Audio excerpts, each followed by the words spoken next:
บายดีเด้อพี่น้องเด้อสบายดีเนาะพ่อแม่พี่น้องเบิดสุขุสุขคนพี่น้องเอ้ยเนาะอ่า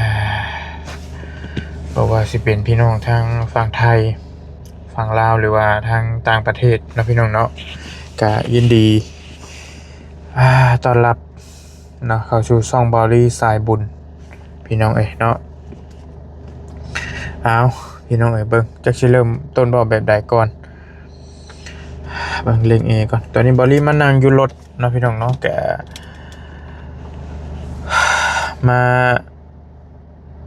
มาอัปเดตมาเว้าเรื่องเมย์ให้พี่น้องฟังอีกเทื่อนึงนะพี่น้องนะล่าสุดตอนนี้เมย์ยังอยู่ในห้องฟอกอยู่ในห้องฟอกไตล่าสุดนี้ทางหมอเพิ่นออกมาเอายาความดันให้เมย์เนาะเมย์ความดันค่อนข้างสิขึ้นจักหน่อยตอนนี้กำลังอยู่ในเครื่องฟอกกำลังหมุนกำลังฟอกญาติก็เข้าเยี่ยมบ่ได้นะพี่น้องเนาะได้แต่นั่งรอนั่งถ่า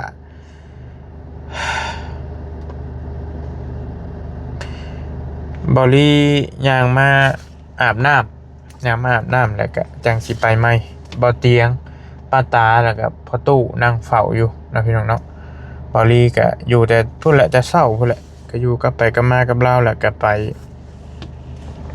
ก่อนสิมาอันฟอกกับเพิ่นพาเราไปเอ็กซเรย์หัวใจก่อนไปตรวจเอ็กโกเบิ่งหัวใจนะว่ามันโอเคบ่เนาะแต่ว่าก็เพิ่นก็ว่าพอได้อยู่ไปเอ็กโกเบิ่งหัวใจก็พอฟอกได้อยู่นะมันมีผลข้างเคียงกับหัวใจบ่รู้แนวใดนี่แหละถ้าว่าจิตใจผู้ป่วยมันบ่พร้อมมันก็คือสิฟอกบ่ได้นะตามเบิ่งหลักการเพิ่นคือสิมีหลักการของเพิ่นนั่นแหละตอนนี้เขาก็ยังรอรุ่นอยู่ว่าเมย์ออกมาแล้วเมย์สิมีอาการแบบใดสิเป็นแนวใดก็ถือว่ารุ่นระดับหนึ่งรุ่นดีรอนะพี่น้องแบบว่าเขาเป็นห่วงเมย์น่ะแบบว่าอยากให้เพิ่นเศร้าไวๆพี่น้องเมื่อยใจเมื่อยทั้งกายเมื่อยทั้งใจจักแม่นยังนะพี่น้องมันเข้าไปเฮ็ดเวียกเฮ็ดงานนี่บริจากลูกจากเมียไปจากครอบครัวไปเฮ็ดเวียกสิยกตัวอย่างไปเซโปนบ่ไปลาวใต้บ่มันก็ยังบ่ได้เมื่อยแบบว่าอันนี้เฮากับจากลูกจากเมียมาคือกันแต่ว่าเฮามาแบบนี้แหละมันเมื่อยนะพี่น้องมันเมื่อยใจนั่นแหละเมื่อยกายก็ยังซ้ำนึงเมื่อยใจเลยแบบเมื่อยแฮงโอ้สิว่าจังได๋ก็ถามว่าจากบ้านมาคือกันบ่จากมาคือกันแต่ว่ามันจากมาคนละแบบอันนี้จากมาเฝ้าเมย์แต่ว่านั่นจากไปเฮ็ดเวียกเฮ็ดงานเฮาก็ใครแน่บ่ได้คิดหยังหลายก็มีแต่รอรุ่นน้ำกันนั่นแหละพี่น้องเนาะเป็นคืนที่4แล้วที่เฮาอยู่ฝั่งไทยคืนแรกอยู่โรงพยาบาลฟินมุกดาหารคืนที่2คืนที่3คืนที่3นี่แม่นอยู่โรงพยาบาลมุกดาหารเป็นโรงพยาบาลรัฐเนาะพี่น้องเนาะอยู่4คืนนี้แล้วเบิ่งมื้ออื่นบอลี่ก็สิได้กลับไปต่อบัตรอีกได้นี่พี่น้องเนาะนี่บัตรอันนี้บัตรสปอร์ตรถอันนี้บัตรคนพี่น้องถามว่าบอลี่คือบ่เฮ็ดพาสปอร์ตบอลี่ก็มีคือกันมีอยู่พี่น้องแต่ว่าบอลี่บ่ได้ปั๊มพาสปอร์ตมาปั๊มตัวนี้มามันง่ายกว่ามันง่ายน่ะมันปั๊มปุ๊บพาสปอร์ตมันต้องลงทะเบียนอีหยังแล้วโอ้ยหลายอย่างต้องสแกนหน้าแต่ว่าอันนี้บ่ได้ต้องสแกนหน้าเลยมาได้เลยนะพี่น้องมาได้สบายบ่มีปัญหาหยังแต่ว่า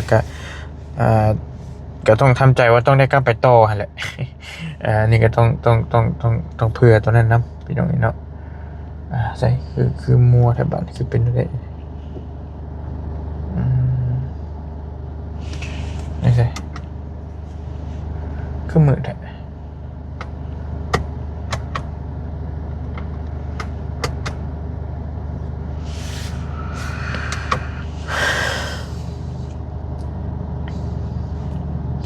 กินนี่ก็มีทั้งเอ้ยใจดีเพิ่นมาเยี่ยมอย่างที่ลืมสื่อไปแล้วก็นั่งคุยเพิ่นเติบเพิ่นมาแต่คือ คือว่าสารคามบ่เพิ่นเป็น FC นั่นแหละเพิ่นก็มานั่งลิดแล้วก็ FC ก็หลายคนอยู่เอาอยู่นี่ก็ FC ค่อนข้างสิหลายคู่หลายคนเพิ่นก็รู้จักบอลลี่บ่เตียงรู้จักทีมงานหลายคู่หลายคนเพิ่นก็ทักทายสบายดีก็อบอุ่นเว้นอบอุ่นพี่น้องเพิ่นให้การต้อนรับเป็นอย่างดีเนาะเพิ่นก็เว้าจาดีแต่ละคู่แต่ละคนก็ได้เว้าจานัวหัวม่วนเบิดสุขุทุกคนนั่นแหละพี่น้องเนาะมีแต่แม่ตอนนี้หั่นอยู่ห้องฟอกไตเด้อพี่น้องเด้อพี่น้องส่งกำลังใจเข้ามาอย่างล้นหลามเฮาเองก็รอลุ้นนํกันต่อไปพี่น้องว่าแม่เพิ่นสิเป็นจังใดเนาะอันนี้ก็จากประเทศสวีเดนจ้าสู้ๆนะลูกนะสุขภาพแข็งแรงสาธุขอบใจหลายๆเด้อเนาะบริอ่านนางอ่านคอมเมนต์นางอ่านข้อความโอ้น้ำตาซึมน้ำพี่น้องมันต่ำใจเนาะต่ำใจหลายสิ่งหลายอย่างบ่ฮู้สิว่าจังใดต่ำใจหลายอย่างแฮงแบบว่าเพิ่นให้เพิ่นให้แบบว่าเพิ่นให้ความรักความแพงเฮาแล้วเพิ่นก็อันนี้นะ FC เพิ่นก็ค่อนข้างสิโอเคเพิ่นฮักแพงเพิ่นโอ้ตะเพิ่นฮักแพงเบิ่งแยงเฮาเพิ่นก็สิว่าอีหลีอีหลอเด้พี่น้องเนาะก็ผมขอบใจเพิ่นหลายๆเพิ่นให้กำลังจิตกำลังใจเนาะพี่น้องทางฝั่งไทยฝั่งลาวหรือว่าทางต่างประเทศบัดทุกคนพี่น้องเพราะว่าตอนนี้หั่นบอลลี่เองต้องการขวัญกำลังใจต้องการแรงใจค่อนข้างสูงเนาะพี่น้องเนาะบ่ว่าจะเมย์นะเมย์บอลลี่นี่ก็แน่ๆแหละเราต้องการขวัญกำลังใจแล้วก็ผู้เฝ้านะผู้เฝ้าผู้เยี่ยมผู้นี้ก็ต้องการขวัญกำลังใจคือกันพี่น้องเนาะคือกันเบิดนั่นแหละขอบใจหลายๆเบิดทุกคนพี่น้องเนาะก็ต้องดูแลเพิ่นนั่นแหละเนาะเมื่อวานก่อนนั่นก็พระอาจารย์มาเพิ่นก็บอกโอ้เยี่ยมมันเป็นลูกกตัญญูกตเวทีก็ถือว่าได้บุญได้กุศลเด้อเพิ่นก็มาบอกว่าเรียกโอ้ซาบซึ้งเพราะว่ากตัญญูกตเวทีนี่เป็นคำสอนของพระพุทธองค์เลยเนาะคำสอนของพระพุทธเจ้าเป็นก็สอนให้เฮากตัญญูเนาะกตัญญูกตเวทีกตัญญูฮู้คุณพี่น้องเนาะ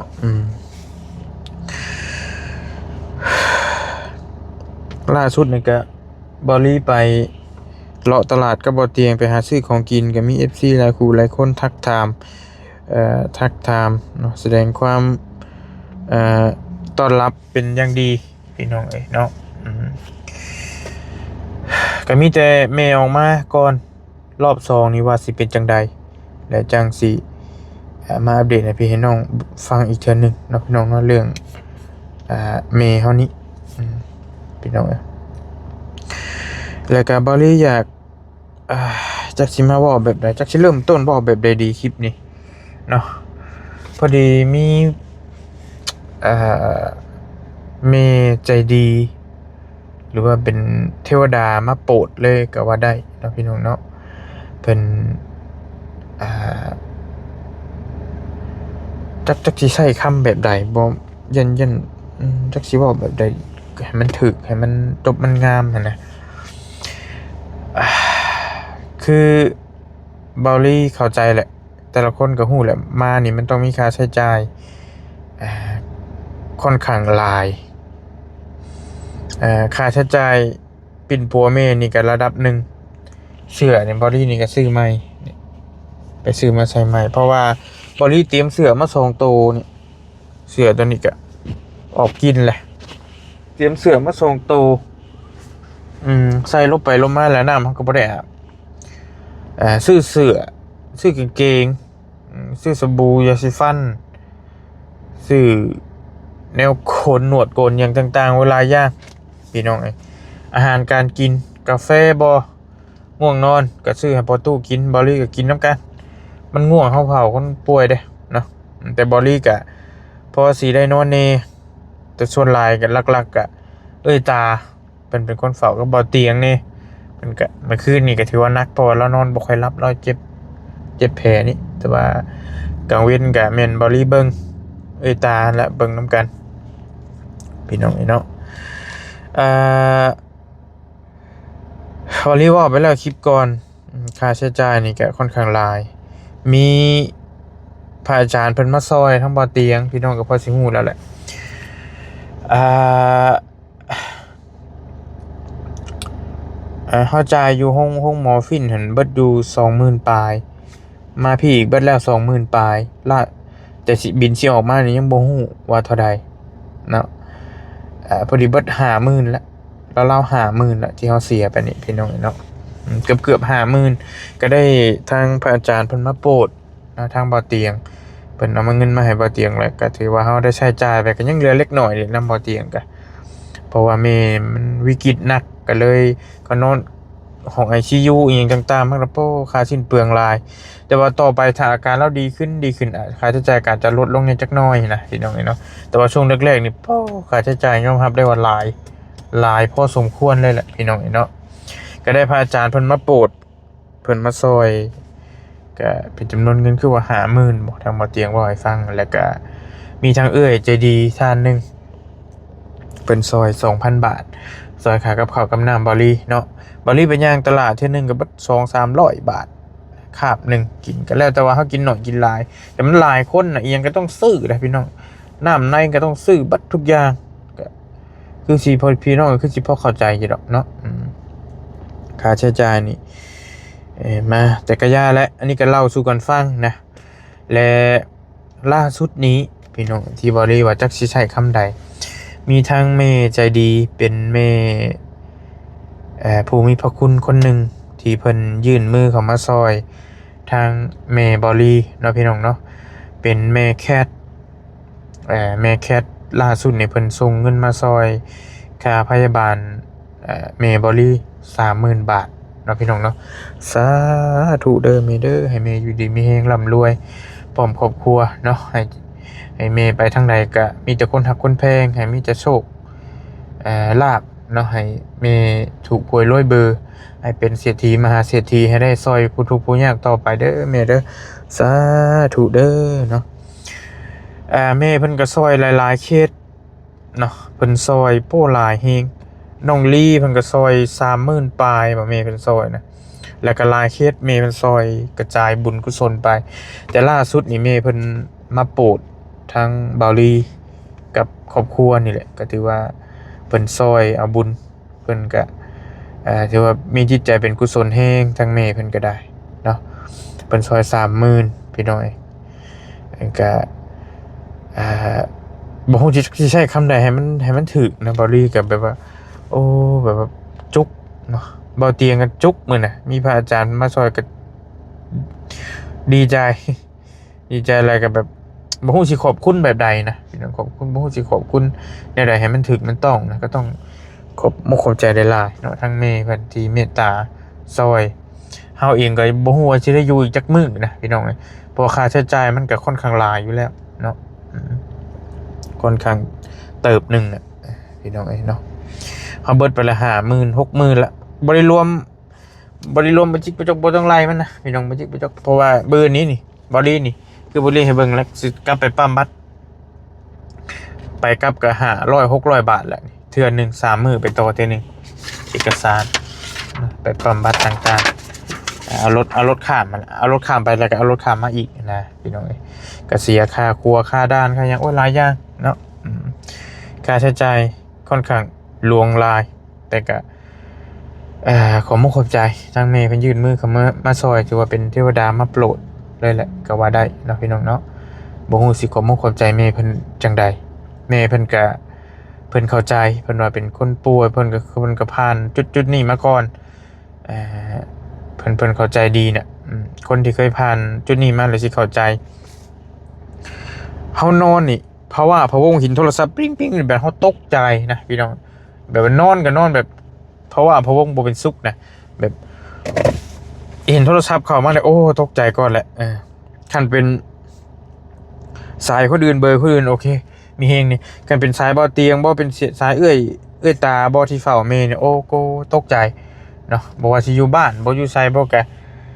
มันผ่านมาหลายอย่างเนาะตกใจดีนะพี่น้องแบบ ช่วงหนึงหันกาบ่เตียงเพิ่นเอ่อบ่เตียงเพิ่นอันน่ะ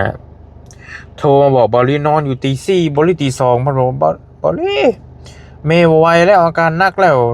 ตื่นขึ้นมาปุบปับสั่นจนเฮ็ดหยังบ่ถึกบอลลี่ก็ตั้งแต่หันมาบอลลี่ก็เป็นอยู่แบบมันแบบตกใจนะเห็นทรายเข้าแล้วตกใจบัดเห็นหยังก็ตกใจไปเบิดเลยนะพี่น้องเอ้ยแบบจักสิว่าจังได๋ตกใจอีหลีเนาะต้องยอมรับว่าเฮาปัวคนมาก็หลายนะแต่ว่านี่มาพ่อกับแม่เฮาเองมันตกมุกตกใจนะผู้มีพระคุณพระมารดาพี่น้องเอ้ยแล้วบ่ลีเหลือแม่คนเดียวพร้อมแล้วก็บ่ฮู้ว่าสิเฮ็ดจังใดสิซอยเพิ่นให้เศร้าจากโรคร้ายได้นะคือพระอาจารย์เพิ่นมามื้อก่อนก็เพิ่นมาโปรดเพิ่นมาหาหั่นแหละเพิ่นก็ว่าเพิ่นเข้าใจโลกนี้ดีเพิ่นเข้าใจแบบเพิ่นเคยมีพ่อบ่เพิ่นว่าพ่อหรืออ้ายพี่เป็นโรคไตและเพิ่นคือว่าเพิ่นบ่ยอมฟอกนี่แหละตามที่บ่ลีถ้าบ่ลีจำบ่ผิดเด้อเพิ่นบ่ยอมฟอกแหละแล้วเพิ่นเสียชีวิตเพิ่นเสียชีวิตและพระอาจารย์เพิ่นเลยนึกเห็นว่าโอ้ถ้าบ่ฟอกนี่ก็สิบ่รอดคือกันนะเพิ่นก็เลยอยากสนับสนุนแบบว่ายื้อชีวิตของแม่บ่ลีบ่เตียงนี่ไว้นำเอาบุญนำกันหันนะบ่ลีเห็นนะครับพี่น้องปีติยินดีแบบว่าเพิ่นมีจิตใจเป็นกุศลทั้งที่เฮาบ่ได้รู้จักกันมาก่อนนะคือแม่เพิ่นนี่ก็คือกันเพิ่นก็เมตตาเนาะแฮงที่เพิ่นได้ซอยก็บ่ฮู้ค่าใช้จ่ายที่มันสิเท่าใดแล้วก็จริงจังสิมาแจ้งพี่น้องอีกเทื่อนึงอยู่โรงพยาบาลมุกเฮาจ่ายไปแล้ว 20,000 กว่าบาท 25,000 ซะอยู่พุ่นคือว่า 22,000 ปลายๆนี่แหละก็ตีไป 47,000 บ่ 47,000 ประมาณนี้พี่น้องแต่ว่าล่าสุดนี่ครับเบิ่งอีกก้อนนี่ว่าสิเสียเท่าใดก็จังสิมาอันนี้ให้พี่ให้น้องเบิ่งเพราะว่าเฮาเองหั่นเป็นคนต่างชาติเด้เป็นคนลาวเฮาต้องเสียทุกอย่างพี่น้องทุกอย่างเสียทุกอย่างเลยมันบ่คือได้เพิ่นพี่น้องฝั่งไทยเพิ่นเองเพิ่นบัตร30 บาทเพิ่นฟรีทุกโรคเพิ่นรักษาฟรีบ่เฮานี่เสียเบิดทุกอย่างยอมรับเลยว่าเสียทุกอย่างพี่น้องเนาะแต่ก็ย่าเถาะเนาะคะแนนเมดีซำใดก็สู้ไปน้ำกันนี่แหละพี่น้องเนาะบ่เป็นหยังคะแนนเมเฮาดีเฮาเศร้าก็สู้ไปน้ำกันคือก็ต้องยอมรับอีกอย่างว่าหมอไทยเพิ่นนี่เป้าเก่งยอมรับแล้วว่าเพิ่นเก่งบ่แพ้ชาติใดในโลกเลยเนาะเรื่องสีไม้ฝีมือเครื่องมือที่ทันสมัยต้องยอมรับว่าสุดยอดอีหลีแล้วพี่น้องเนาะเพิ่นคล้ายๆเพิ่นพยากรณ์ไว้ล่วงหน้านี่เป๊ะแบบบ่พลาดนะคือเพิ่นพยากรณ์แม่บ่เตียงบ่ลี่นี่ก็ว่าเราสิเป็นนี่เด้อต่อไปอาการสิบ่อยากเข้านอนบ่หลับบ่เหี่ยวสิบ่ออกอนาคตต้องฟอกเด้อยายถ้ายายบ่ฟอกนี่มันสิเป็นแบบนี้เหมือนเพิ่นแบบพยากรณ์อนาคตเฮาไว้แล้วนะเป๊ะเลยพี่น้องพอมาการเวลาผ่านไปมันก็เป๊ะตามนั่นอีหลีอีหลอแบบโป้บ่ลี่แล้วอึ้งเลยในการเป็นแพทย์หมอของเพิ่นนะมันเก่งแฮงพี่น้องเนาะถือว่าสุดยอดเนาะหมอไทยนี่เก่งอีหลีพี่น้องสีไม้ลายมือเพิ่นถือว่าสุดยอดเนาะก็มีแต่รอรุ่นรอชมต่อไปว่าเมสิเป็นแนวใดเนาะตอนนี้ก็ยังอยู่ในการฟอกเลือดอยู่จังหวะสิออกแล้วบ่จักแต่ว่าเตียงยังบ่ทันส่งมาเบิ่งก่อนเนาะ 18 โมงแล้วได้นี่ก็ได้มอ 18 โมงแล้ว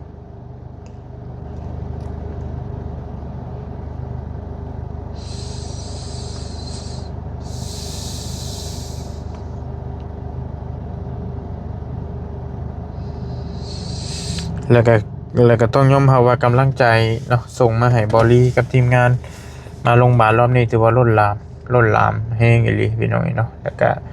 มันเป็นภัยใหญ่เลยสำหรับครอบครัวบอลลี่เฮาตกมุกตกใจจนบอลลี่กั้นน้ำตาบ่อยู่พุ่นแล้วคือพี่น้องเห็นนั่นแหละพี่น้องเนาะแบบว่าพาถ้าสุดอีหลีหน่อยนักแล้วบอลลี่เสียหายพี่น้องบอลลี่เป็นคนที่บ่ค่อยให้ง่ายๆ เนาะนอกจากว่ามันเป็นเรื่องที่มันต่ำใจอีจังสิให้ได้พี่น้องเอ้ยเอาละทั้งนี้ทั้งนั้นก็เดี๋ยวบริสิมาอัปเดตอาการให้พี่น้องฟังอีกเทื่อนึงเด้อพี่น้องเด้อสุดท้ายถ้าสุดนี้ก็ต้องบริต้องขอกราบขอบคุญขอบคุณเป็นอย่างสูงทางแม่แคทพร้อมครอบครัวเด้อแม่เด้อที่ซอยทางแม่บริบ่เตียงเนาะก็ให้แม่มีสุขภาพเข้มแข็งอยู่ดีมีแรงเนาะให้โชคให้มานให้ร่ำให้รวยเดินทางไปทางใดมาทางใดก็ให้ตลอดปลอดภัยเนาะให้มีแต่คนหักคนแพงให้เจ้ามีแต่โชคแต่ลาภเนาะอย่าเจ็บอย่าจนร่ำรวยๆถูกหวยรวยเบอร์เป็นเศรษฐีมหาเศรษฐีเนาะให้แม่คิดสิ่งใดก็ให้สิ่งนั้นให้ได้สิ่งนั้นสมความมุ่งมั่นปรารถนาให้ร่ำให้รวยเฮ็ดหยังก็ให้ลาภให้ลื่นบ่ให้คัดให้คล่องเนาะให้มีแต่ความสุขบ่ให้มีความทุกข์ได้ไหมเด้อสาธุเนาะขอมอบขอบใจแม่หลายๆที่เมตตาเอ็นดู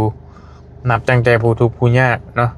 จนกระทั่งแม่บริเพิ่นก็เข้าโรงพยาบาลเพิ่นก็ยื่นมือเข้ามาซอยแล้วก็ต้องขอมอบขอบใจขอบุญขอบคุณ